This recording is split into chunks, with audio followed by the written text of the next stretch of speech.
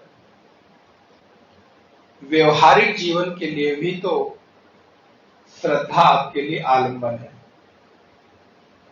श्रद्धा अर्थात भरोसे का एक जो दृढ़ आपके भीतर भाव पैदा होता है उसी को श्रद्धा कहते हैं।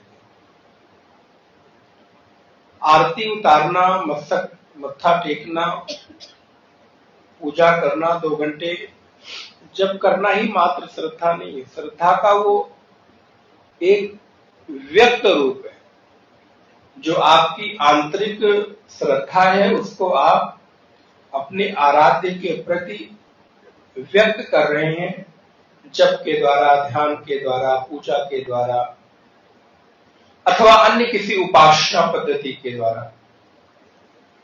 किंतु जीवन जीने के लिए एक जो भरोसा है, जिस भरोसे के बिना मनुष्य का जीवन एक क्षण के लिए भी जीना संभव नहीं है। एक क्षण भी उसे बेहतर तरीके से आप जी नहीं सकते। बड़ी सुंदर बात एक संत ने कही, बिना भाव के इस संसार में साग तो मिलता नहीं, सब्जी तो मिलती नहीं। बड़ा स्थूल उदाहरण दिया मैंने। बोले बाजार में आप जाते हो, कोई भी साग लेना होता है तो आप क्या पूछते हैं? ये क्या भाव? अर्थात भाव के बिना संसार की एक सामान्य सी वस्तु नहीं मिलती जिसका उपयोग करके 2-4 घंटे के बाद पुनः उसकी जरूरत लगेगी। तो क्या बिना भाव के वो परमात्मा आपको अवतरित होकर आपके जीवन के भीतर परम तृप्ति की अनुभूति कराएगा? बोले प्रतीत तो नहीं होता। इसलिए भाव की प्रधानता तो प्रत्येक जीव को है, प्रत्येक जीव को है। अगर भरोसा दृढ़ न हो तो आप यहां बैठ नहीं सकते। भरोसा दृढ़ न हो तो आप कार में नहीं बैठ सकते। भरोसा दृढ़ न हो तो किसी व्यक्ति से कोई वस्तु खरीद नहीं सकते। भरोसा दृढ़ न हो तो आपसी जो संबंध का व्यवहार है उसका भी निर्वहन कर नहीं सकते। उस आपसी व्यवहार का निर्वहन का जो आधार है वो क्या है? भरोसा ही तो है। हमें भरोसा है कि वहां पहुंचकर सब अनुकूल होगा। हमें भरोसा है कि मेरा संबंध जिसके साथ जुड़ा है वो उस भरोसे को कभी तोड़ेगा नहीं।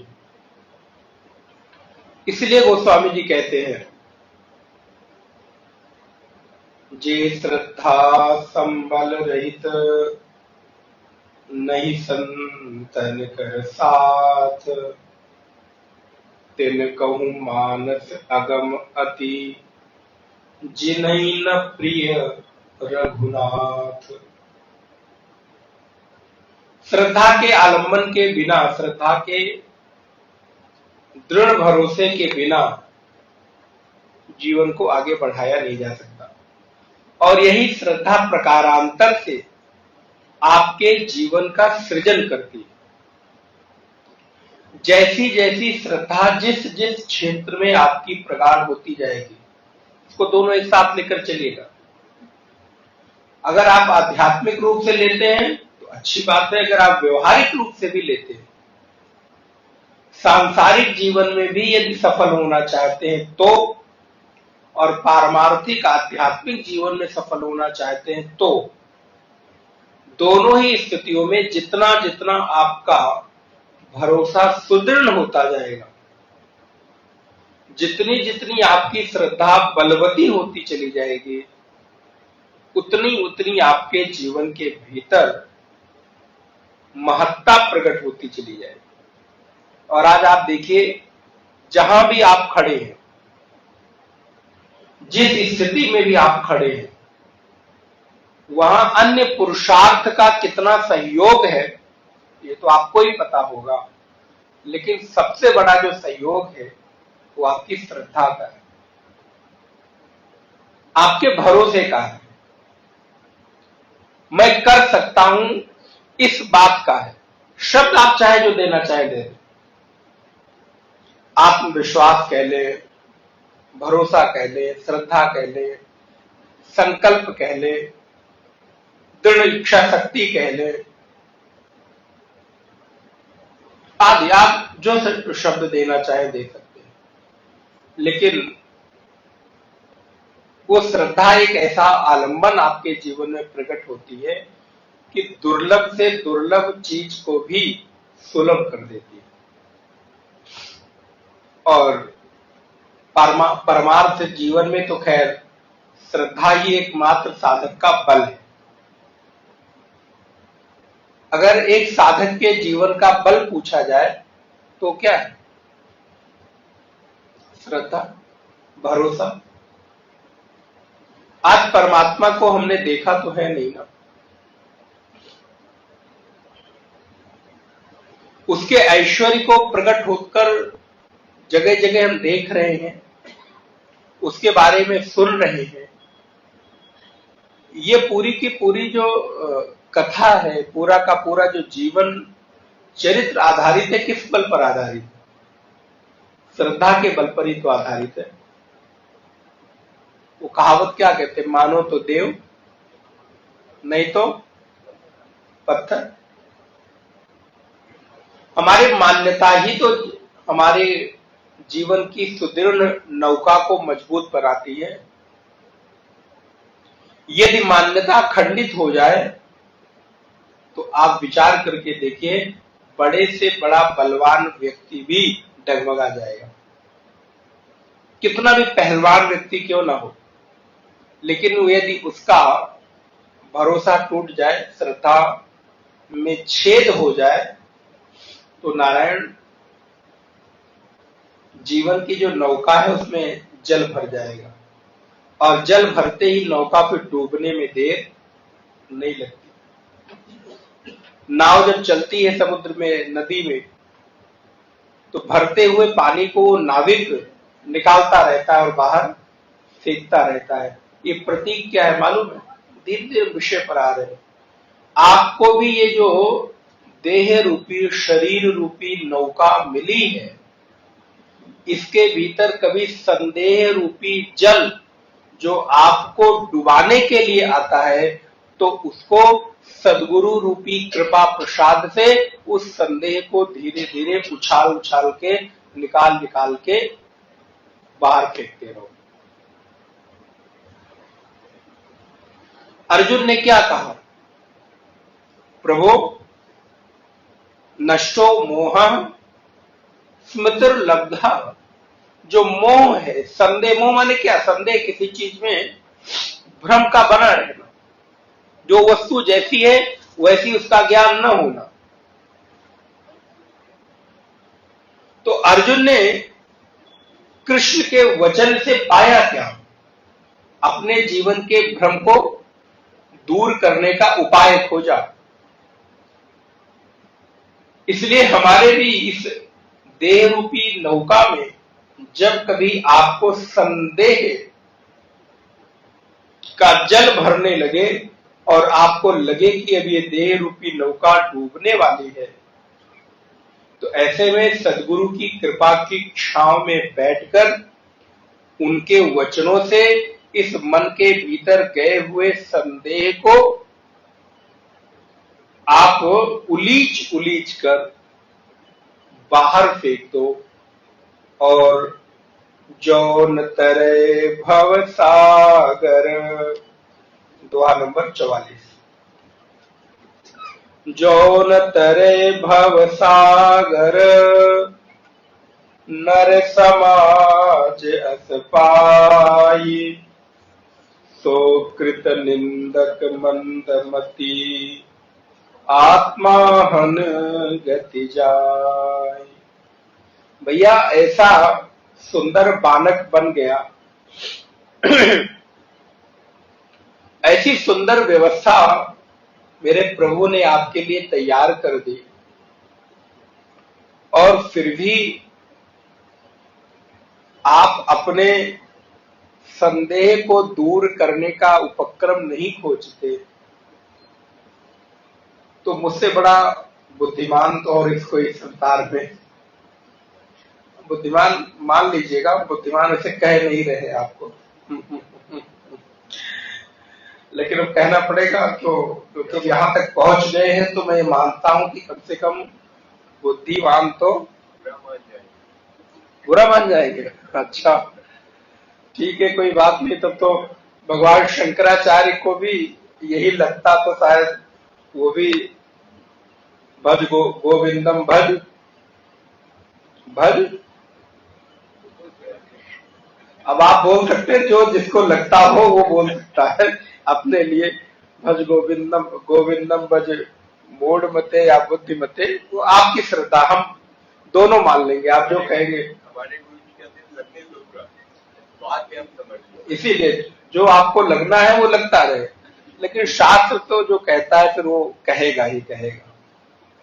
इसलिए भगवान राम कहते हैं, ऐसा व्यक्ति कौन है? आत्महत्यारा है।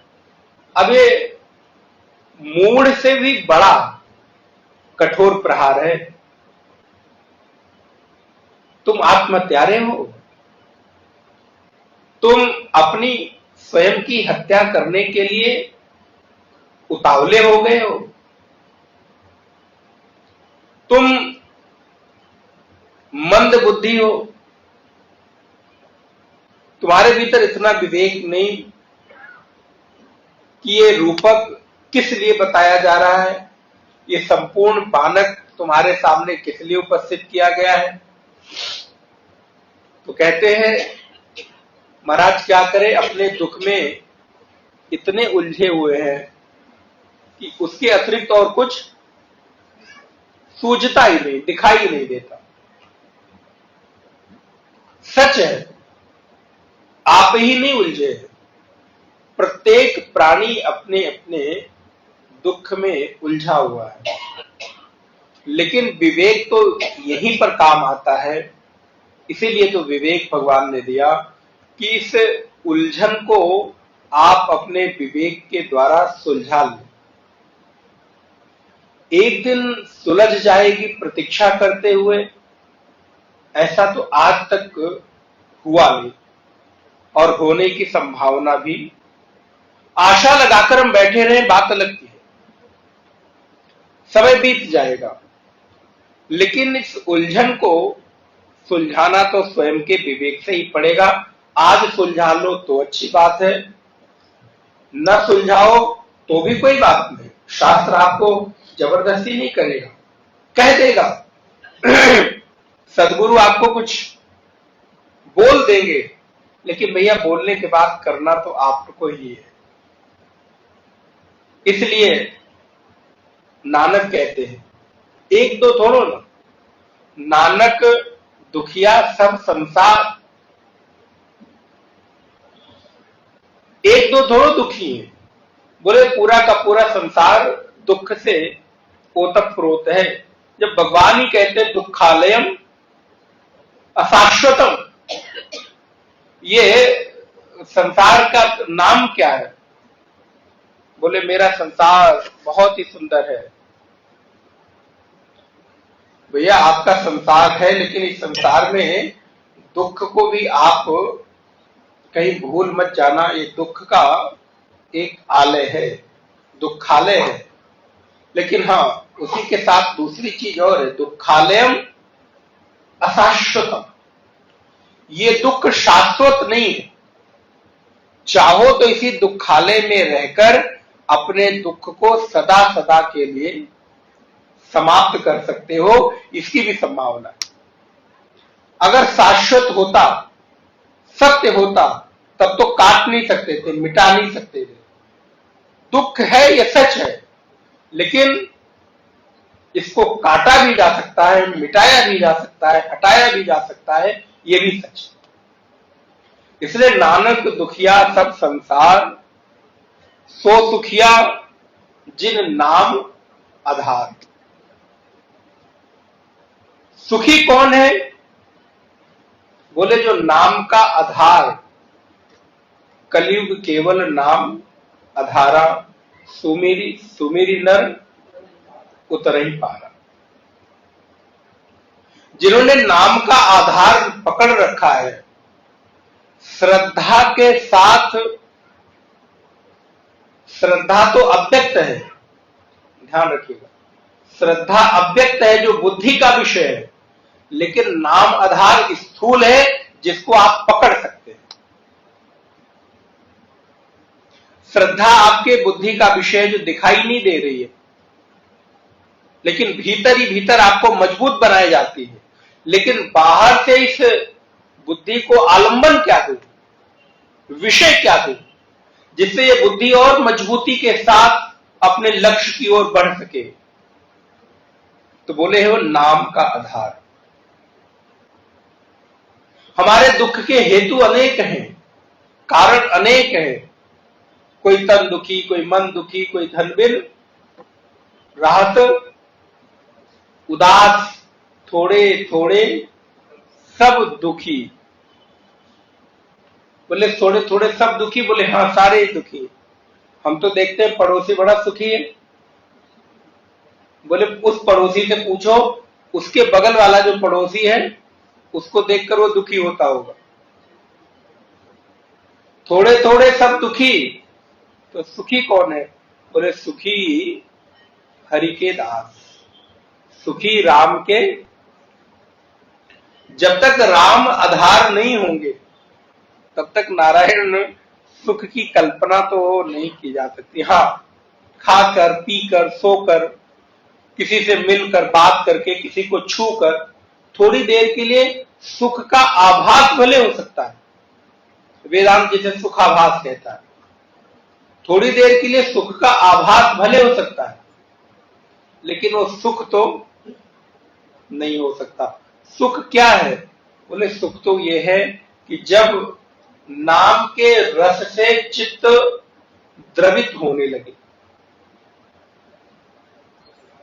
नाम रस का प्रताप चित्त में ऐसे उतरे कि नारायण मेरे प्रभु का नाम आते ही मन गदगद हो जाए।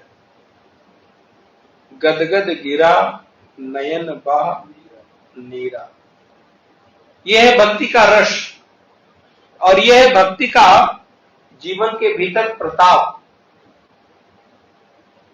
इसके अतिरिक्त और कुछ दिखे ना। और इसको वही समझ सकता है जिसने गुरु की छाया में बैठकर उस नाम रस का पान किया हो।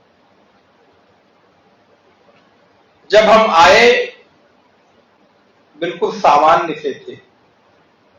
जब हम गुरु छाया में पहुंचे तो लगने लगा कि मुझमें भी कुछ संभावना बन सकती है। जब हम गुरु की संगति करते हैं तब लगता है कि नहीं मुझमें भी कुछ है। और जब सच में गुरु के उपदेशों का पालन कर लेते हैं तो वही व्यक्ति जिसकी अभी थोड़े दिन पहले अनुभूति थी कि अभी संसार में तो कुछ बचा नहीं, तो कहता नहीं, जीवन को जीने के लिए अभी तो बहुत रस बचा हुआ है। कब संभव हुआ? बोले जब गुरु की छाया में बैठकर और इस प्राप्त मानव देह के सदुपयोग का पता चला। अभी तक तो हम बेहोश थे। अभी तक तो मुझे पता भी नहीं था कि संसार के भौतिक कार्यों से इतर भी कुछ मेरे लिए भी काम है। अच्छा, जो साधक वृत्ति में नहीं है उनसे इतर सामान्य लोगों का जीवन कहां तक सीमित है? सुबह उठना, भोजन, स्नान, भोजन, ज्यादा ज्यादा 2 अगरबत्ती घुमाना, नौकरी, शाम को आना, चाय पीना, टीवी देखना, भोजन करना, सो जाना, बीच में कहीं कोई थोड़ा बहुत आना जाना हो, रिश्तेदारी निभानी हो। फिर सुबह माताओं का जीवन, सुबह उठना, बच्चों पति को तैयार करना, भोजन, दोपहर को थोड़ी देर टीवी और गपशप, शाम की चाय, रात का भोजन, शयन और फिर पूरे जीवन का चक्र आप देखिए। क्या इसके इतर कुछ और बचता है?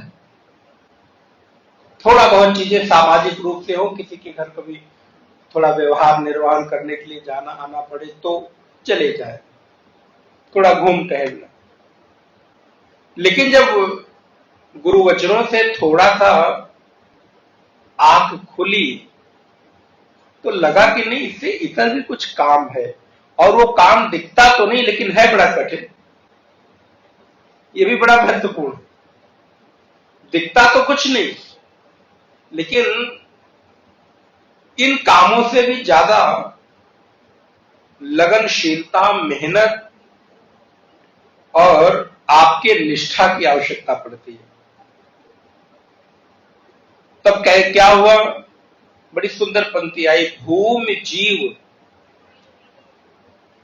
संभवतः किष्किंधा कांड की पंक्ति है। भूमि जीव संकुल रह गए, शरद ऋतु पाई। आप देखेंगे भी बारिश का महीना है तो बहुत सारे कीड़े मकोड़े पृथ्वी पर लोटपोट कर रहे हैं, घूमते टहलते। लेकिन जैसे ही अभी बरसात के बाद अभी क्या गर्मी आएगी ना, सर्दी आएगी। बोले महाराज गर्मी से तो ऐसे ही हालत खराब है भी, फिर बारिश के बाद फिर गर्मी। नहीं, बारिश के बाद सर्दी आ जाएगी। तो बोले अभी जैसे सर्दी आएगी, भूमि जीव संकुल रह गए, शरद ऋतु पाई। जब शरद ऋतु मिला, सर्दी आई, तो जितने कीड़े मकोड़े इधर उधर घूम रहे हैं उन सबसे आपको अपने आप निजात मिल जाती है। कॉकरोच देखकर जो डर जाते हैं, छिपकली देखकर जो भाग जाते हैं, मक्खियां, मच्छर, आप देखिए कहां गायब हो गए। क्या हुआ? बोले सर्दी आते ही अपने आप दब जाते हैं। ठीक उसी प्रकार सदगुरु मिले जाहि जिम, सदगुरु मिले जाहि जिम, संशय भ्रम समुदाय। सुंदर पंक्ति गोस्वामी जी लिखते हैं, पहले तो मेरे जीव चित्त के भीतर काम, क्रोध, लोभ, मोह, मद, मात्सर्य, ईर्ष्या, राग, द्वेष, अविद्या, अभिनिवेश, न जाने कौन कौन से कीड़े मकोड़े इस चित्त में घूमते रहते थे। ये कीड़े मकोड़े ही हैं, मच्छर, मच्छी है, मक्खी की तरह काम, क्रोध मन के भीतर भिनभिना रहा है। जब देखो तब मात्सर्य, ईर्ष्या, राग, द्वेष, अविद्या, अभिनिवेश चित्त को कहीं से काट रहे हैं। कभी कोई मच्छर आके काट रहा है, कभी कोई मक्खी आकर उड़ के बैठ गई है। लेकिन जैसे ही सद्गुरु मिले, संशय भ्रम समुदाय, जो संशय और भ्रम का समुदाय था ना, पूरा का पूरा, ये एक नहीं आता है, ये पूरे यूनियन के साथ चलते हैं, ध्यान रखिएगा। एक दुर्गुण आया कि दूसरा आएगा, फिर दूसरा आया तो तीसरा आएगा, तीसरा, चौथा, पांचवा, फिर अंत नहीं है। गीता के दूसरे अध्याय की पंक्ति स्मरण करिएगा, इससे ब्रह्म का जो प्रश्न चला, काम, क्रोध, लोभ, फिर सब एक के बाद एक काम बाधित हुआ तो क्रोध, कामात् भवति सम्मोहात्, सम्मोहात् स्मृति विभ्रमा, स्मृति भ्रंशात् बुद्धिनाशात्, बुद्धिनाशात् प्रणश्यति। फिर आपको रुकने नहीं देगा, क्योंकि ये इनका जो यूनियन है ना महाराज, वो इतना मजबूत है कि अकेले नहीं चलते। ये जब हमला करते हैं तो जीव को छोड़ते नहीं, ये ऐसा हमला करते हैं कि महाराज अपने शत्रु को समूल नाश कर देते हैं। इसलिए बचने की आवश्यकता है। लेकिन वो बचेंगे कहां से? बोले ये मन के भीतर काम, क्रोध, लोभ का जो कीड़ा घूम रहा है, मच्छर, मक्खी भिनभिना रहे हैं, ये जब तक सद्गुरु के वचनों की दवा इस चित्त पर नहीं छिड़की जाएगी, तब तक घर में मच्छी आते हैं तो क्या करते हैं आप? फिनाइल डालते हैं, हीट डालते हैं, अर्थात ऐसा कोई पदार्थ डालते हैं जिससे उनको पनपने का अवसर न मिले, और पनप भी रहे हो तो मर जाए। ऐसे ही आपके चित्त में भी अज्ञान जो पनप रहा है, जब तक गुरु के कठोर वचनों का प्रहार इस चित्त पर नहीं पड़ेगा, तब तक ये चित्त इन काम, क्रोध, लोभ से दबने वाला नहीं है। रोज रोज इसमें नए नए विकार आने की संभावना बनी रहेगी। इसलिए इस समुदाय से सुरक्षा का उपाय क्या है? बोले स्थूल रूप से जो उपाय है वो प्रथम शुरुआत भक्ति की है। पुरजन गीता सच में मैं तो पहली बार ही ले रहा हूं इतने विस्तार से, लेकिन संपूर्ण विषयों को भगवान राम जी बोल रहे हो तो फिर बचता ही क्या? ये भी तो है ना, जब परमात्मा स्वयं ही करुणा करके खुद ही बोल रहे हो।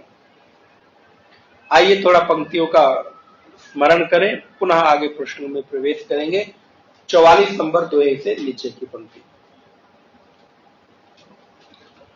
जो न तरे भव सागर, नर समाज अस पाई, सो कृत निंदक मंदमती, आत्मा हन गति जाय।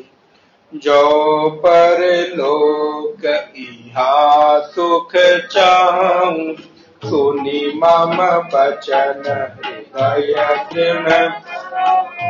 सुलभ सुखद मार्ग यह भाई, भगति मोरि पुराण श्रुति गाई।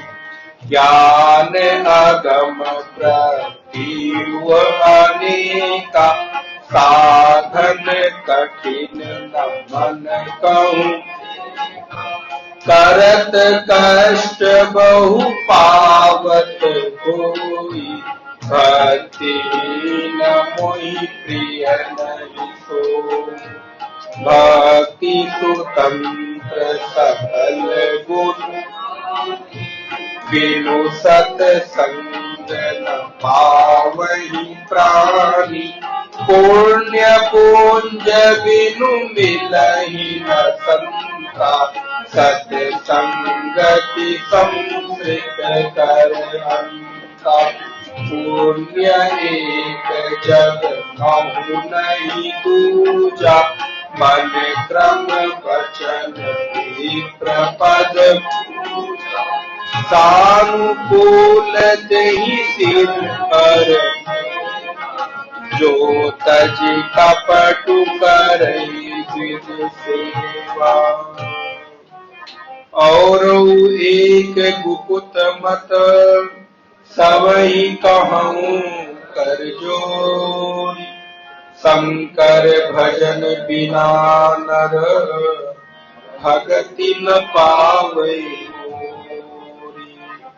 कहूँ भगति पथ कवन प्रयासा जोग नमक जप तप उप सरल सुभाव न मन कुटिलाई जथा लाभ संतोष सदाई मोर दास कहाय नर आसा करई तो कहूँ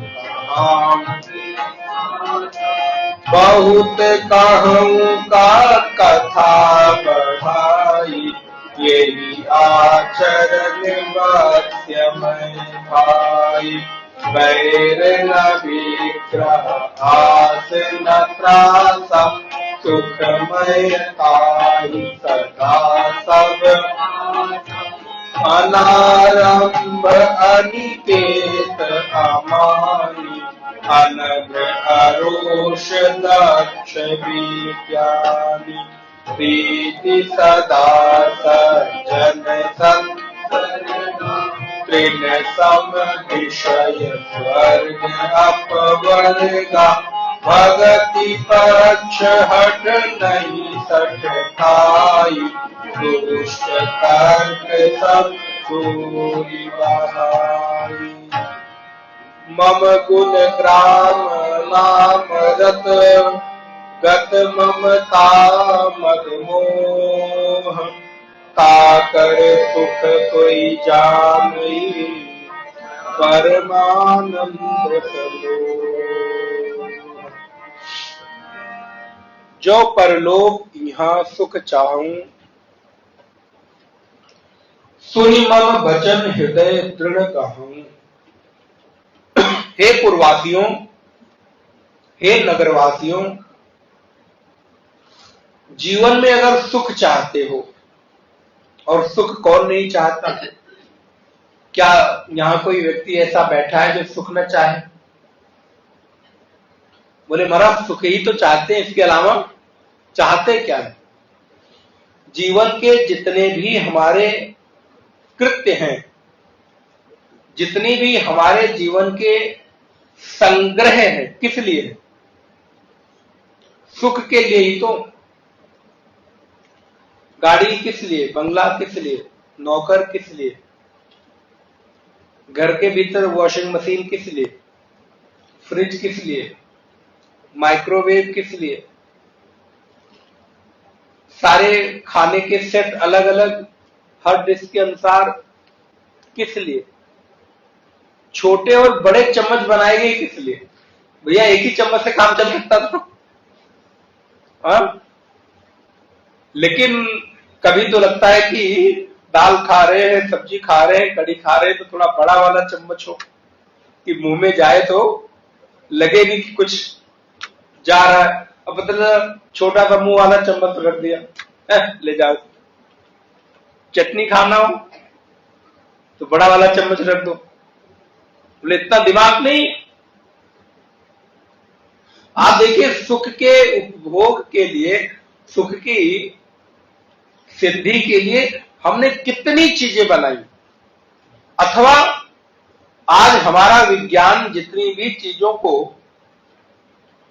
बना रहा है, प्रयास कर रहा है, वो सारी किसके लिए है? सुख। और वो भी सुख कैसा? दैहिक सुख। जितने भी आपके संसाधन, भौतिक संसाधन बढ़े, उसने आपके देह के सुख को बढ़ाया, तो देह को कंफर्ट तो दिया, लेकिन मन के सुख को अभी भी पकड़। भौतिक संसाधन हमेशा बाह्य सुख की वृद्धि तो कर सकते हैं, लेकिन आंतरिक सुख की वृद्धि तो हमेशा त्याग में ही है। संग्रह हमेशा आपको दुख देगा, त्याग हमेशा आपको सुख देगा। उपनिषद कहता है, त्यागे नैके अमृतत्व। जितनी वस्तुओं का संग्रह आपके पास है,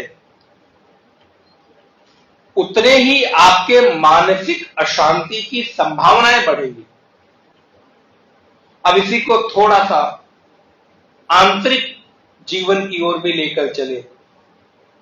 आपके मन के भीतर जितने विषयों की कल्पनाएं चलती रहेंगी, आपके मन के भीतर जितने विषय बार बार घूमते रहेंगे, उतना आपको कष्ट देते रहेंगे।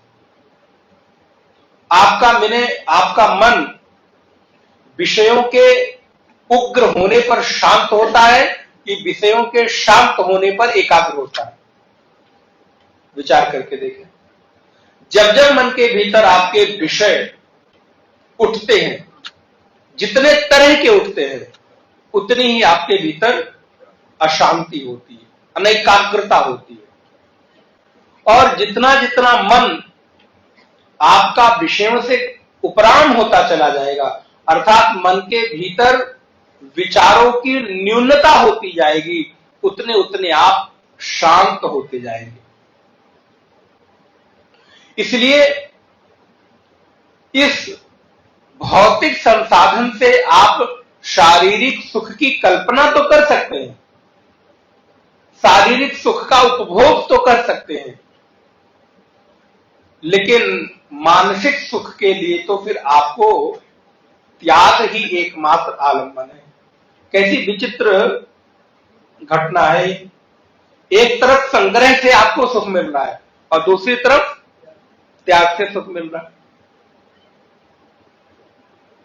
बाहर यहां एक घंटे बैठने के लिए 1.5 घंटे बाहर देह को सुख मिले, इसके लिए कितने संसाधन हम लोगों ने तैयार किए, लेकिन इस सुख संसाधन को तैयार करके यहां बैठ जाए तो क्या ये आपको जो अभी श्रवणोपरांत शांति मिल रही है दे सकते हैं क्या?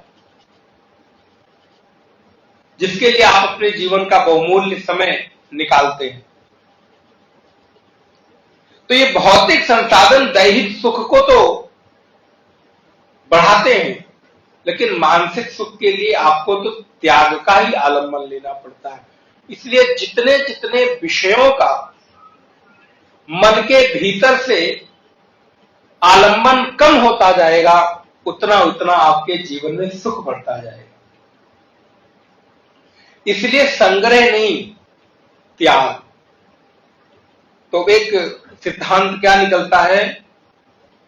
आत्मिक मानसिक सुख अथवा शांति के लिए संग्रह नहीं, त्याग का आलंबन लेना चाहिए। इसलिए जितने जितने प्रतिशत में त्याग होता जाएगा, उतने उतने प्रतिशत में आप सुखी होते जाएंगे। और ये आपके जीवन का अनुभव होगा, उठाकर देख लीजिए। आपने आज तक त्याग से सुख पाया है कि संग्रह से सुख पाया है?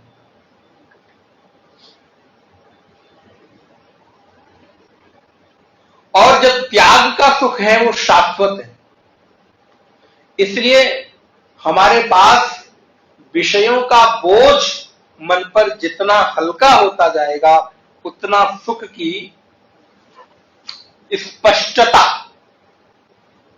सुख की जो झलक है वो और अधिक मिलती जाएगी।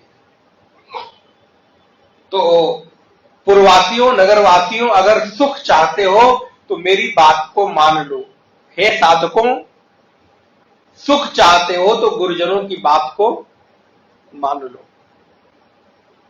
सुलभ सुखद मार्ग यह भाई, ध्यान रखिए भगवान पहले कह दे रहे हैं, सुलभ है, सुखद है ये मार्ग। कौन सा मार्ग? बोले भगति मोरी पुराण श्रुति गाई। जो भक्ति का मार्ग है सुलभ है, सब ही सुलभ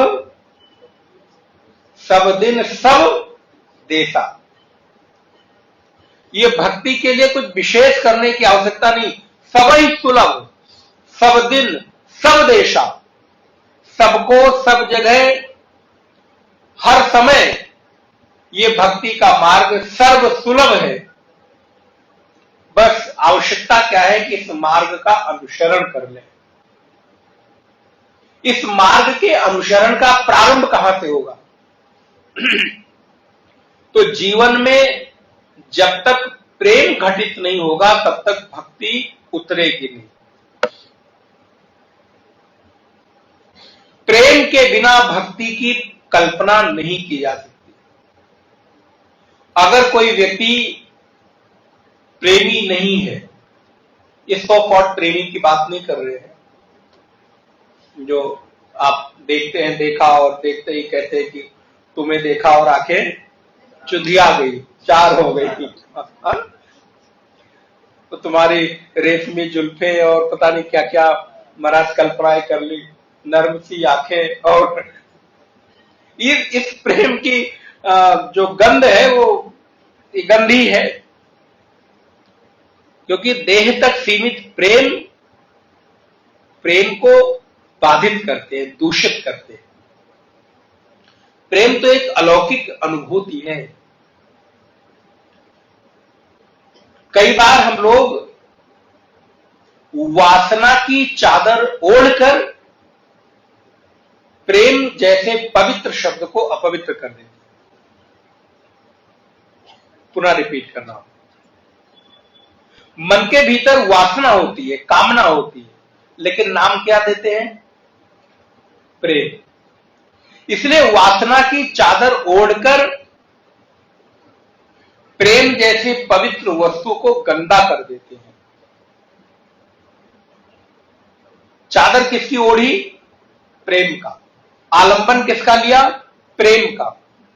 और मन के भीतर चल क्या रहा है? ये गंध युक्त कामना, दुर्गंध से भरी हुई वासना। भीतर ही तो भीतर व्यक्ति दुर्गंध से भरा हुआ है एकदम, लेकिन ऊपर से इतनी पवित्र शब्दों की, इतने पवित्र भावों की अभिव्यक्ति करता है कि उसको लगता है वाह, प्रेम जैसा पवित्र तो और कोई। और इसको पाकर कई बार हम लोग थोड़े भ्रमित हो जाते हैं। इसलिए प्रेम जैसा पवित्र इस संसार में और कोई है ही नहीं, कुछ है ही नहीं। बस शर्त इतनी है नारायण कि प्रेम जैसी पवित्रता को वासना की गंध से दूषित न किया जाए। लेकिन प्रायः हम लोग संसार में यही करते हैं, प्रेम जैसी पवित्र वस्तु को अपनी कामना, वासना, अपनी दुर्गंध से दूषित कर देते हैं। फिर धीरे धीरे प्रेम भी लोगों को गंदा लगने लगता है। अरे प्रेम करना ही नहीं, प्रेम इतना गंदा क्यों? क्योंकि कुछ लोगों ने प्रेम के नाम पर वासना की पूर्ति करनी चाहिए। प्रेम की पवित्रता तो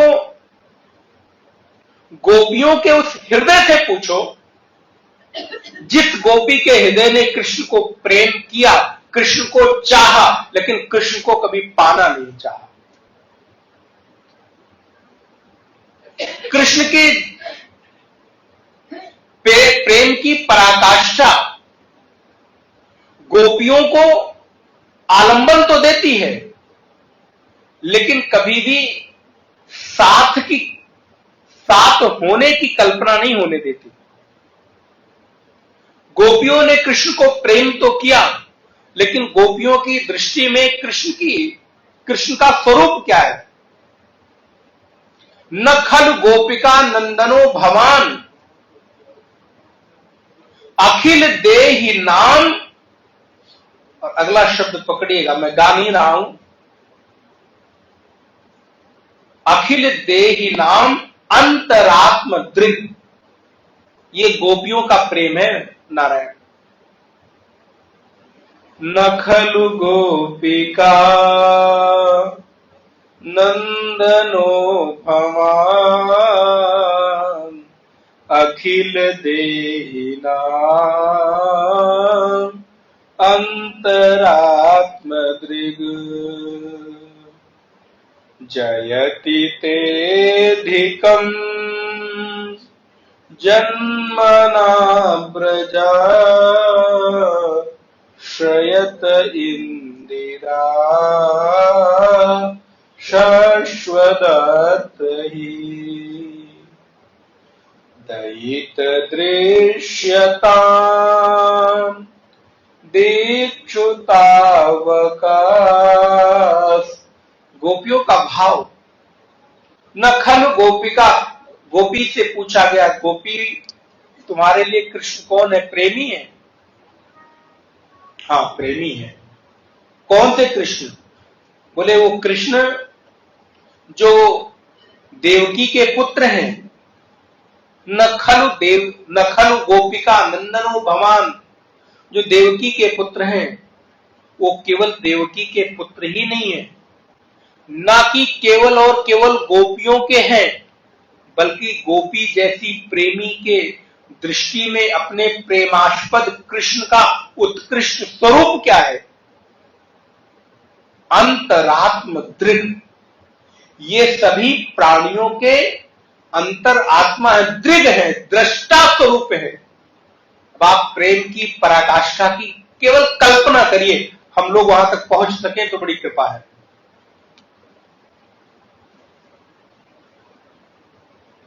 गोपी कहती है हमारे कृष्ण केवल देवकी के पुत्र, यशोदा के लाल, नंद के दुलारे, ब्रज के प्यारे ही नहीं हैं। फिर बोले प्रत्येक प्राणियों के भीतर जो दृढ़ तत्व है, दृष्टा है, वो कौन है? बोले वही तो कृष्ण ब्रज में जन्म लेकर आया है। बस अंतर इतना है कि वो बिना किसी आकार के प्राणियों के हृदय में बसता है। यहां उसने एक आकार लेकर यशोदा के पुत्र के रूप में, नंद के लाल के रूप में, माता देवकी के पुत्र के रूप में यहां आ गया है। उसको मैं प्रेम करती हूं, और जो सबका है उसको मैं प्रेम करती हूं, और वो सबका है तो उस पर मेरा एकाधिकार कभी, ये तो मेरा दोष है ना कि जो सबका था उसको मैंने केवल अपना मान लिया। ये मेरी दृष्टि अब खुली है, तो जो सर्व का है केवल एक का। इसलिए मेरी दृष्टि में, गोपी जैसी प्रेमी के दृष्टि में कृष्ण का स्वरूप क्या है? बोले कृष्ण तो अंतरात्मा बनकर बैठे हैं। कृष्ण सभी की आत्मा बनकर बैठे हैं, और वही तो सभी प्राणियों में चैतन्यता का प्रसार कर रहे हैं। इसलिए भक्ति बोले सहज और सरल दिखाई तो देती है, लेकिन भक्ति करूं और प्रेमी ना हूं तो ये संभव। माला फेरत जुग भया, फिरा न मन का फेर, कर का मन का धार के मन का फेर। बोले हाथ में लेकर माला फेरता रहूं और हृदय में वासना की दुर्गंध।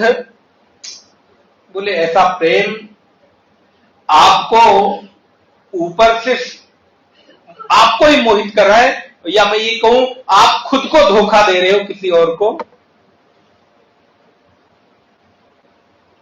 भक्त तो सबसे बड़ा प्रेमी होता है नारायण। भक्त से जैसा प्रेमी तो इस दुनिया में कोई हो ही नहीं सकता। भगति मोरी पुराण श्रुति गाई, पुराणों ने गाया, श्रुतियों ने गाया, सबको सुलभ है। इसलिए प्रत्येक व्यक्ति के जीवन में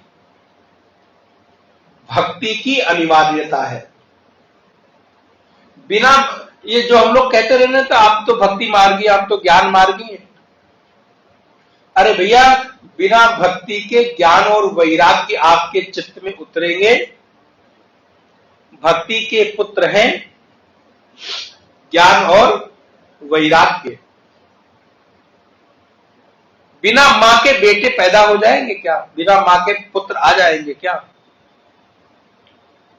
वृंदावन की गलियों में भक्ति नृत्य करती है, यौवन होकर घूमती है, ज्ञान और वैराग्य के वृद्ध हो गए हैं। भक्ति अपने पुत्रों को जगाने के लिए नारद जैसे संत का दर्शन पाकर प्रार्थना करती है। नारद जी, मैंने आपको देखा, आपको देखकर अब मेरे भीतर एक समाधान का आलंबन मिल गया है, ऐसा भरोसा हो गया। और नारायण वृंदावन में भक्ति नृत्य करती है, ज्ञान वैराग्य सुप्त हो गए हैं, मूर्छित हो गए हैं। इसलिए जब तक चित्त के भीतर भक्ति यौवन नहीं रहेगी, ध्यान रखिएगा, आपको वृद्ध भक्ति की आवश्यकता नहीं है। नव यौवना भक्ति जब तक चित्त में नाचती ना हो, तब तक ज्ञान और वैराग्य कभी भी आपके भीतर प्रखर नहीं हो सकते। ज्ञान और वैराग्य की प्रखरता चाहिए तो पहले चित्त को भक्ति के यौवन से, भक्ति के उस उत्कृष्ट भाव से चित्त को सिंचित करिए। भक्त कभी भी, कोई भक्त हो और उसके चेहरे पर रौनक ना हो, कोई भक्त हो और उसके चेहरे पर उदासी छाई रहे, तो जरा थोड़ा सा विचारणीय है, मैं और कुछ नहीं कहता। इसलिए जब चित्त के भीतर प्रभु का आलंबन होता है तो नारायण भक्ति आपके भीतर खिलखिलाती है, और जब भक्ति खिलखिलाएगी तो ज्ञान और वैराग्य तो अपने आप खींचे चले आएंगे, वो कहां जाने वाले। इसलिए भक्ति कहे गोपाल सो, एक बार ऐसे ही चर्चा हुई, भक्ति भी मुक्त होना चाहती है। भगवान के पास गई, प्रभु आज मुझे आपसे कुछ काम है। नारायण ने कहा, काम क्या है भाई? बोली, देखो आपने मुझे काम दे रखा है लोगों के हृदय में भक्ति जागृत करने का, मैं करती रहती हूं। जो जो आपका नाम लेते हैं उसके उसके हृदय में भक्ति। देखिए, भक्ति जागृत करने का एक ही उपाय है, नाम आलंबन, नाम जप। तो जितना अधिक हो सके नाम जप करिए, उठते बैठते, खाते पीते, चलते सोते, जब भी आपको नाम जप करने का अवसर मिले, मन हो तो, ना हो तो, पवित्र हो तो, अपवित्र हो तो, हर अवस्था में भाय कुभाय अनक आलसहूं, नाम जपत मंगल दिशि। उल्टे सीधे आगे पीछे जैसे मर्जी आए। तो भक्ति ने कहा, प्रभु मैं लोगों को भक्ति देते देते अब मैं थक गई हूं, मुझे मुक्त करो। मुझे लोगों को भक्ति देने का काम नहीं करना है, किसी और को सौंप दो ये काम। भगवान ने कहा, ये क्या कह रही हो? बोले, नहीं यही कह रही हूं, मुझे नहीं काम ये करना है। तो बड़ी सुंदर बात ब्रज के संत कहते हैं, भक्ति कहे गोपाल सो मेरी मुक्ति बताओ, ब्रज रज उड़ मस्तक लगे, मुक्ति मुक्त है जाए। तुम्हें करना क्या है? बोले, ऐसे किसी संत महापुरुषों के चरणों की रज उड़कर तुम्हारे मस्तक पर जिस दिन लग जाएगी, उस दिन तुम भी मुक्त हो जाओगे, तुम्हें और कुछ करने की आवश्यकता। अर्थात कोई साधक केवल भक्ति करता रहे, नाम जप करता रहे, तो वो नाम जप एक दिन ऐसे महापुरुष के चरण में आपको पहुंचा देगी, जिससे आपको उनके शरण में पहुंचकर उनके वचनामृत से आपकी मुक्ति तो सर्व सुलभ हो जाएगी। इसलिए नारायण श्री नारद जी जिस समय भक्ति का ग्रंथ नारद भक्ति सूत्र प्रारंभ करते हैं, तो भक्ति का प्रारंभ नहीं करते, उन्होंने सूत्र की व्याख्या ही शुरू की। अथातो भक्ति व्याख्या श्यामा, मैं भक्ति की व्याख्या करूंगा, इतना कहकर भक्ति की व्याख्या लिखते ही क्या दूसरा सूत्र लिखते हैं, कहते सातु अस्मिन परम प्रेम रूपा। भक्ति की परिभाषा क्या है? बोले जो परम प्रेम स्वरूप है वही भक्ति है। अब आपके चित्त में प्रेम उदित होता है कि नहीं, और किसी लौकिक व्यक्ति को देखकर मन के भीतर वासना प्रकट हो जाए तो उसको प्रेम मत कहिएगा, क्योंकि सांसारिक प्रेम का पैमाना है कि जब तक नहीं मिलता तब तक तीव्र होता है, मिलने के बाद मंद होने लगता है। ध्यान रखिएगा, और आप अनुभव करेंगे तो आपको शायद पता भी चले। सांसारिक किसी भी वस्तु की प्राप्ति तभी तक आपके भीतर और अधिक पाने की इच्छा पैदा करती है जब तक मिली नहीं है। संसार की कामना जब तक नहीं मिलती तब तक पाने की इच्छा होती है, जिस दिन मिल गई उस दिन से वो मंद होने लगती है। लेकिन आध्यात्मिक पारमार्थिक भगवत भक्ति बोले प्रारंभ में मिलती है तो मंद रहती है, लेकिन जैसे जैसे और अधिक मिलती जाती है वो भक्ति तीव्र होती चली जाती है, वो कामना और तीव्र होती चली जाती है। क्या आप इसे सहमत है कि नहीं? पहली बार सत्संग में आए तो मन नहीं लगा, रे कहां बैठ गए पता नहीं, कुछ समझ में नहीं आता। दूसरे दिन, तीसरे दिन, चौथे दिन, पांचवें, 10वें दिन, महीने, 2 महीने, 6 महीने, 3 साल, 5 साल के बाद अब वही व्यक्ति सारे ग्रंथों की व्याख्या कर पा रहा है। इसके उलट संसार का कोई वस्तु पहली बार जब तक नहीं मिला तब बड़ी तीव्रता थी, जैसे ही मिला, जैसे ही भोगा, जैसे ही उसको खाया, जैसे ही उसको पाया, दूसरे दिन से विरक्त हो, अरे कुछ नहीं, अब कुछ नहीं। किसी व्यक्ति की बात उठाकर आप देख लीजिए, किसी व्यक्ति से आपको मिलना हो, जब तक नहीं मिला था उससे मिलने की उत्कट इच्छा, जिज्ञासा, इसे किसी तरह मित्रता हो जाए, इसे किसी तरह फ्रेंडशिप हो जाए, इसे किसी तरह हम मिल ले, और जैसे ही वो व्यक्ति मिला उसके मिलने की अगले दिन 2 दिन, 4 दिन, 10 दिन बाद, महीने बाद से अब वो जो तीव्रता थी वो मंद होने लगी। ये है वासना और प्रेम में अंतर। वासना तीव्रता से मंदता की ओर बढ़ती है और प्रेम मंदता से तीव्रता की ओर बढ़ता है। भौतिकता ऊपर से नीचे की ओर बढ़ती है और आध्यात्मिकता नीचे से ऊपर की ओर बढ़ती है। इसलिए श्री नारद जी लिखते हैं, सातु अस्मिन परम प्रेम रूपा अमृत स्वरूपाचा। ये कैसी है? बोले अमृत स्वरूप है, भक्ति प्रेम स्वरूप है, भक्ति अमृत स्वरूप है। यत् सातु अस्मिन परम प्रेम रूपा, इसको प्राप्त करने लेने के बाद यह लब्ध्वा पुमान सिद्धो भवति, अमृतो भवति, कृतकृत्यो भवति, यत् प्राप्त न किंचित वांछति, न शोचति, न रमते, नोत्साही भवति। बस इतनी भक्ति की परिभाषा है, प्रेम की परिभाषा है। यह लब्ध्वा पुमान सिद्धो भवति, अमृतो भवति। भक्ति पा लेने के बाद कुछ और पाने की इच्छा।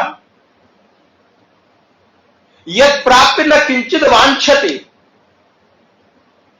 न शोचति, न रमते, बोले उसको और अन्य कहीं और रमण। नोत्साही भवति, बोले विषय उसको उत्साही नहीं करता, अपितु अब भगवत नाम में इतना तल्लीन है कि उसको और किसी का भान ही नहीं रहता। इसलिए प्रभु आपने ऐसी कृपा की है, ऐसी अनुग्रह की बयार हमारे सामने बहाई है कि अब चित्त में आपके अतिरिक्त और किसी की स्मृति आती ही नहीं है। हरि तुम बहुत अनुग्रह, साधन धाम विविध दुर्लभ तन मोहि कृपा करि दीनो, हरि तुम बहुत अनुग्रह कीनो। भगवान श्री राम स्वयं कह रहे हैं पुरवासियों को, हे ग्रामवासियों, मेरी भक्ति सबको सुलभ है, लेकिन वो सर्व सुलभता आपके जीवन के परम लक्ष्य तक पहुंचाने में समर्थवान है। और इसके इतर थोड़ा थोड़ा आगे बढ़े, नहीं तो फिर मुझे तो पहले लग रहा था कि शायद विषय कम पड़ जाएगा, दिन ज्यादा हो जाएगा। तो भक्ति तो नारायण ऐसी है, और बिना कभी किसी की शरणागति के भक्ति मिलती नहीं। अब सुंदरकांड का थोड़ा स्मरण करिए। हनुमान जी महाराज लंका में प्रवेश करते हैं। इधर उधर भटकते भटकते देखते हैं कि राम नाम अंकित गृह, शोभा बरनी न जाय, नव तुलसिका वृंद तह, देखी हरत कबीर राय। नव तुलसिका, किसी भक्त को देखकर अनुमान नहीं करना पड़ता ये भक्त है कि नहीं। उसका व्यवहार, उसका चाल ढाल, उठना बैठना, संपूर्ण जीवन में सरलता प्रकट हो जाए, इसी को भक्त कहते हैं। किसी ने कहा ऐसे संत कहां मिलेंगे मुझे, जिनके भीतर भक्ति हो, उनको देखकर मन आह्लादित हो जाए। बोले जो सरल हो वही संत है। बोले अच्छा। हनुमान जी ने देखा कि राम नाम से अंकित गृह है, तुलसी लगी हुई है, और तब तक राम राम ते ही सुमिरन कीन्हा। बस हनुमान जी ने निश्चय कर लिया, यही सन हठी करी हूं पहचानी, यही सन हठी करी हूं पहचानी, साधु ते होई साधु ते होई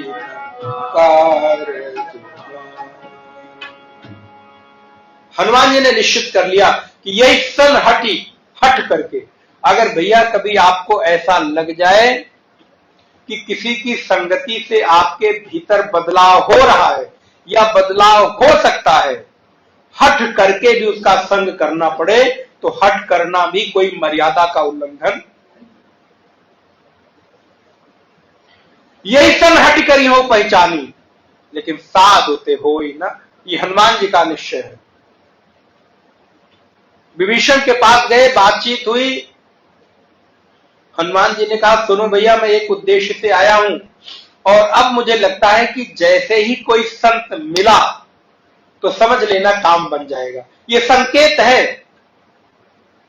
आपके जीवन में कुछ बेहतर होना हो तो कोई शुभ व्यक्ति, महान व्यक्ति, महापुरुष, संत, गुरु, आचार्य मिल जाए, समझ लेना आप काम बनने की दिशा में। क्या चाहिए? बोले मेरे पास ज्ञान है, भक्ति नहीं है। अभी तक मैं भक्ति के बारे में सुनता आया हूं, लेकिन अभी तक भक्ति का दर्शन, भक्ति अर्थात सीता का दर्शन नहीं किया है। राम जी का तो सानिध्य, उनकी कृपा, उनका आशीष तो मेरे ऊपर है। विभीषण ने कहा, मैं तुम्हें बताऊंगा। तात्पर्य क्या हुआ? राम रूपी ज्ञान का आलंबन होने के बाद भी हनुमान जैसे भक्त को विभीषण जैसे संत के द्वारा ही भक्ति का पता मिलता है।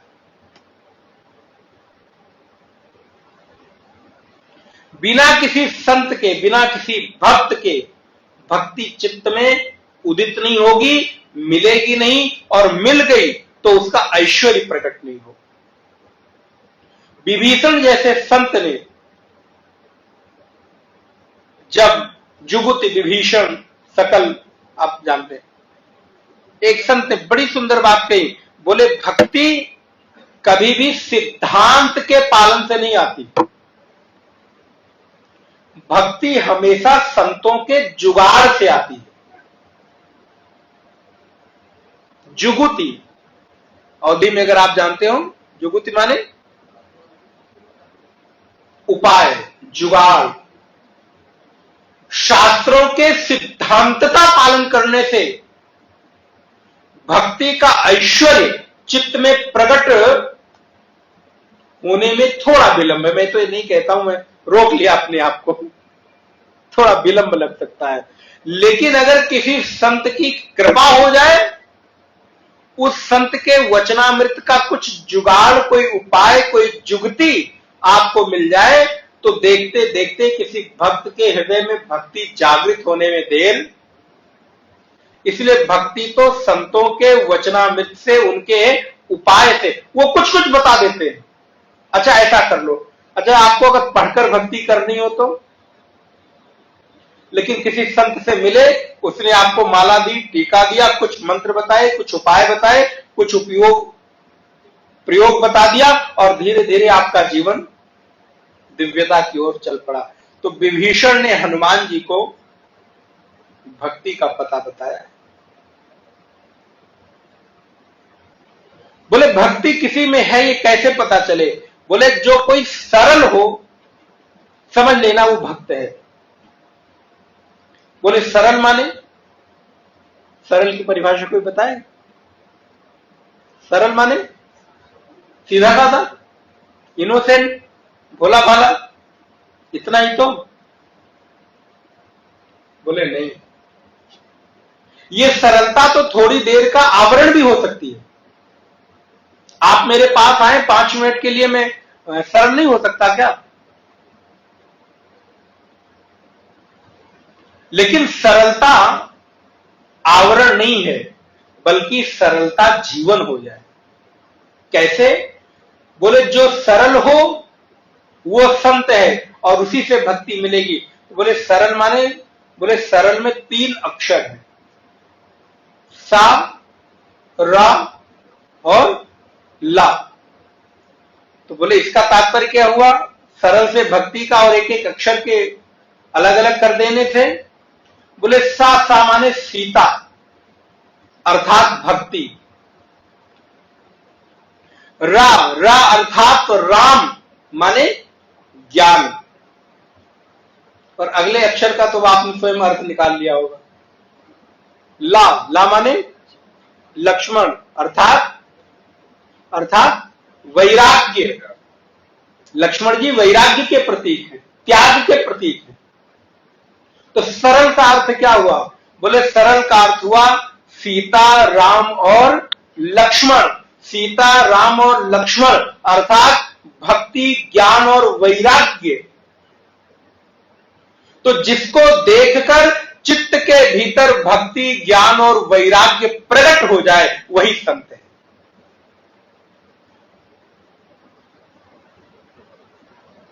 फिर उसकी वेश क्या है, भूषा क्या है, बोली क्या है, भाषा क्या है, उठना बैठना, खाना पीना, प्रांत क्या है, कोई मायने नहीं रखता। गोस्वामी जी ने लिखा, सरल बरन भाषा सरल, सरल बरन भाषा सरल, सरल अर्थ में जानी, तुलसी सरल संत जन यह परी पहचान। बोले सरल बरन भाषा सरल और सरल अर्थ में जान, जीवन की संपूर्णता जिसके भीतर सरलता से भरी हुई हो, अर्थात यह बाह्य सरलता नहीं, सीधा साधा भोलापन नहीं, बल्कि जिसका पूरा जीवन राम, लक्ष्मण, सीता, भक्ति, ज्ञान, वैराग्य से ओतप्रोत है, वही संत है, उसी से भक्ति मिल सकती है। जिसके सानिध्य में बैठने से चित्त शांत होने लगे, जिसको देखकर मन के भीतर वैराग्य जागृत हो जाए, जिसके जीवन और आचरण से मन के भीतर कुछ ज्ञान की जिज्ञासा और पिपाशा का भाव पैदा होने लगे, जिसकी संगति से चित्त शांत, निर्मल और ईश्वरोन्मुखी होने लगे, ऐसा व्यक्तित्व ही सरल है, ऐसा व्यक्तित्व ही संत है, और ऐसे ही व्यक्तित्व से आपके भीतर भक्ति के संचार की पूर्ण संभावना है। ये सीधे साधे भोले भाले तो जगत में भी बहुत सारे लोग होते हैं। जगत में कितने भोले भाले लोग आपको मिल जाएंगे, सीधे साधे मिल जाएंगे, लेकिन उनके भीतर राम, लक्ष्मण, सीता, भक्ति, ज्ञान, वैराग्य, वो तो मिले कोई ऐसा संत फकीर, लगा दे भव दरिया के तीर। मिले कोई ऐसा संत फकीर, लगा दे भव दरिया के तीर। किसकी? बोले जिसकी अपने भीतर ही चित्त की सरलता से भक्ति, ज्ञान, वैराग्य प्रतिष्ठित हो गया है, उसके देखने से, चर्चा से, श्रवण से, व्यवहार से, उसके संग रहने से स्वयमेव हमको प्रेरणा मिलने लगती है कि थोड़ा मुझे भी थोड़ी भक्ति मिल जाती तो अच्छा रहता। कोई ऐसा व्यक्तित्व आपको मिले तो उसको प्रणाम करिएगा, प्रार्थना करिएगा कि इनके जीवन के व्यवहार से थोड़ी सी झलक मेरे भीतर भी उतर आए। सुलभ, सुखद और भक्ति कैसी है मालूम है? कुछ करने की जरूरत नहीं, जहां है, जैसे है, जिस अवस्था में है। और भक्त तो ऐसा है कि जिसको किसी चिन्ह की भी जरूरत नहीं है, किसी प्रतीक की भी जरूरत नहीं है, किसी देश काल वस्तु से रहित होकर वो अपने आप को परमात्मा से जोड़ सकता है। किसी देश की अपेक्षा नहीं, किसी काल की अपेक्षा नहीं, किसी परिस्थिति की अपेक्षा नहीं। और ऐसा चित्त जब प्रभु की कृपा से प्राप्त होता है तो आपको बताना नहीं पड़ता। जिसके निकट बैठकर ना थोड़ी सी आपको शांति मिले, थोड़ी सी ज्ञान वैराग्य की झलक मिलने लगे, वो संत है। अब इससे अधिक पहचान क्या हो सकती है? साधु ऐसा चाहिए जैसा सूप सुभाए, सार सार को गही रहे, थोथा दे उड़ाए। सूप जानते हैं ना, मेरी माताएं बहनें जानती होंगी। भूसी को अपने पास रख लेता है और चावल को उड़ा देता है ना? ऐसा ही कुछ उल्टा बोल दिया मैंने? अच्छा, मालूम नहीं था मुझे। थैंक यू बताने के लिए। भूसी भूसी को उड़ा देता है और चावल को अपने हृदय में छुपा लेता है। इस भाव से देखिए सूप को। सूप चावल को, सार वस्तु को अपने हृदय में छुपा लेता है, जाने नहीं देता, उड़ने नहीं देता, निकलने नहीं देता, और एक भी भूसी को अपने पास टिकने। पछोड़ते हैं ना, ऐसे अवधि में पछोड़ना ही तो कहते हैं, फटकारना, पछोड़ना, जो भी। अपने हृदय में छुपाकर चावल को बचा लेता, एक दाना चावल नीचे नहीं गिरता। अगर आपको कला आती हो पछोड़ने की तो, अब ना आता हो तो हमको मत कहिएगा कि महाराज आधी भूसी सूप में रह गई, आधा चावल बाहर चढ़ उड़ गया। वो आपको कला ना आए तो बात अलग की, सीखिए फिर माताओं से। ये क्या है? ये साधु की परिभाषा है, जहां से जैसे भी जो अच्छा मिले उसको लेकर अपने हृदय में छुपा लेना, यही साधुता है। अपने हृदय में उसको छुपाकर ऐसे रख लेना कि किसी की नजर न पड़े। इसलिए भक्ति दिखावे की चीज नहीं है। भक्ति को हमेशा छुपाकर किया जाता है। इसलिए हमारे यहां माला जप हमेशा झोली में किया जाता है।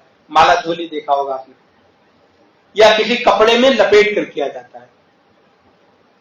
इसका विज्ञान मालूम है आपको? माला और मंत्र का संयोग होता है।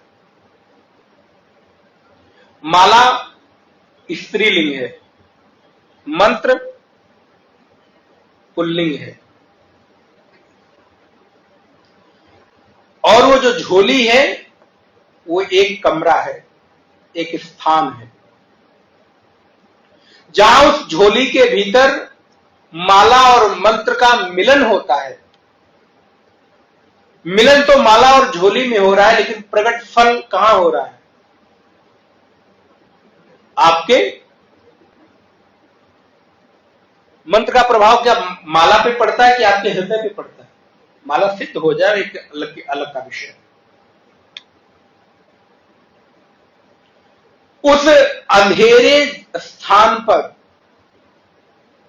माला और मंत्र के संयोग से एक दिव्यता रूपी भक्ति का प्राकट्य होता है, जो आपके हृदय को निर्मल कर देता है। इसलिए कभी भी माला कभी प्रदर्शन का विषय नहीं होता, और जब भी किया जाता है तो वो किसी वस्त्र से, किसी कपड़े से छुपाकर अंदर में किया जाता है। इसलिए भक्ति ये सब युक्तियां हैं, और ये विभीषण जैसा कोई भक्त संत ही बताता है जब चित्त के भीतर भक्ति उतरती है। तो सुलभ सुखद मार्ग यह भाई, हे भाई, ये जो भक्ति है ना, ये मार्ग बड़ा सुलभ है, सुखद है, आनंदप्रद है।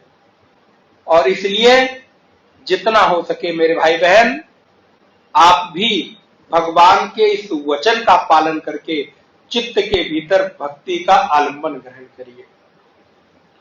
भक्ति सुतौ तौ तरुणौ गृहीत्वा, भागवत जी, भक्ति सुतौ तौ तरुणौ गृहीत्वा प्रेमैक रूपा सहसा विरासी।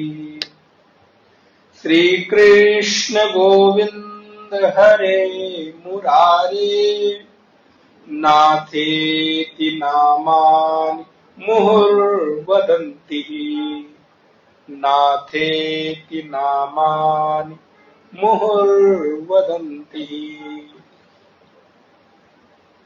भक्ति के समीप ज्ञान और वैराग्य, जैसे ही भगवान की महात्म की कथा प्रारंभ हुई है, मूर्छित पड़े ज्ञान और वैराग्य जागृत होकर नृत्य करने लगे। ये प्रभाव किसका है? भक्ति का ही प्रभाव है। इसलिए हमारे और आपके भीतर भी भक्ति उतरे, ऐसी भगवान अखिलेश्वर के चरणों में बार बार प्रार्थना है। आपका जीवन भी भक्ति में हो जाए, आप भक्त हो जाए। कोई कह दे आप भक्त हैं, इसकी जरूरत नहीं, आप खुद से खुद को भक्त कह दें, बस इतनी आवश्यकता है। मैं भक्त हूं, दूसरा कोई सर्टिफिकेट ना दे, बल्कि मैं खुद ही से खुद को ये मान पाऊं कि मैं भक्त हूं, तो मान लीजिए कि आपके आध्यात्मिक जीवन का प्रारंभ हो गया है। इति श्री कृष्ण गोविंद हरे मुरारे, हे नाथ नारायण वासुदेव। श्री कृष्ण मुरारे, हे नाथ नारायण, श्री कृष्ण गोविंद हरे मुरारे, हे नाथ नारायण वासुदेव। श्री कृष्ण गोविंद हरे मुरारे, हे नाथ नारायण वासुदेव। श्री कृष्ण गोविंद हरे मुरारे, हे नाथ नारायण वासुदेव। श्री कृष्ण गोविंद हरे मुरारे, हे नाथ नारायण वासुदेव। श्री कृष्ण गोविंद हरे मुरारे, हे नाथ नारायण वासुदेव। श्री कृष्ण गोविंद हरे मुरारे, हे नाथ नारायण वासुदेव। हे नाथ नारायण वासुदेव, हे नाथ नारायण वासुदेव, हे नाथ नारायण वासुदेव। श्री कृष्ण गोविंद हरे मुरारे, हे नाथ नारायण वासुदेव।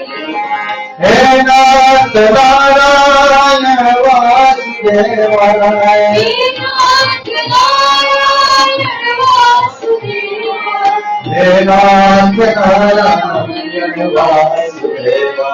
श्री कृष्ण गोविंद हरे मुरारे, हे नाथ नारायण वासुदेव, हे नाथ नारायण वासुदेव, हे नाथ नारायण वासुदेव।